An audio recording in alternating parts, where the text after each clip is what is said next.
आमर सामर्थ्य आमर शक्ति आम परिवार प्रतिपादना आसंता फेब्रुआरी 2 तारिख दिन आम अनिर्दिष्ट काल सरकार उदासीनता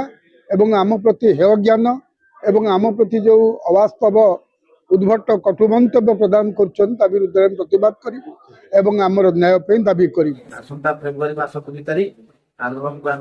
2 तारिख अनिर्दिष्ट काल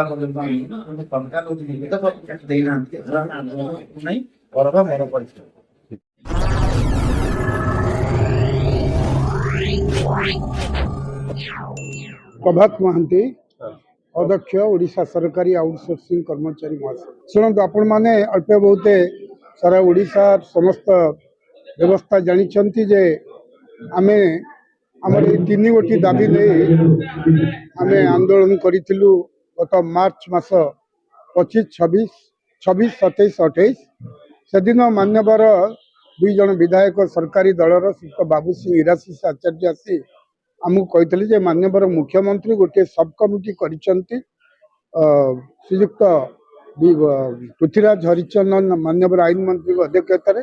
28 तारीख आपण सहित आलोचना मार्च 28 रे आम आलोचना गलु एवं आलोचन मान्यवर आईन विभाग मान्यवर मंत्री कहले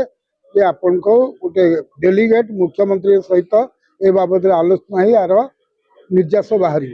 आमर 3टी दाबी था कि दुख और परितापर विषय आम सहित मान्यवर मुख्यमंत्री आलोचना दूर कथा अधिकंतु दिन को दिन व्यापक छटे चली बेले मान्यवर मुख्यमंत्री दिन को दिन विवृत्ति आमको हतोत्साहित निरुत्साहित कर बाध्य आमर सामर्थ्य आमर शक्ति आम परिवार प्रतिपादना आसंता फेब्रुआरी 2 तारिख दिन आम अनिर्दिष्ट काल 70,000 कर्मचारी दरकार पड़े परिवार सदस्य सरकार उदासीनता एवं आम प्रति हेय ज्ञान एवं आम प्रति जो अवास्तव उद्भट कटु मंतव्य प्रदान कर विरुद्ध में प्रतिवाद करूँ आमर न्याय दाबी करूँ। गोटे मास मध्य आईन मंत्री अध्यक्षतार एक कमिटी गठन हो दाबी इतिम्य 10 मास बीती जाते कौन मीटिंग करने तो दूर कथा आम आलोचना करना जो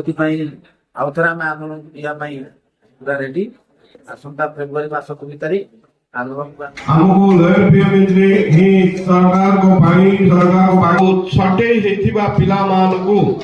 पुनर्निजुक्ति देवे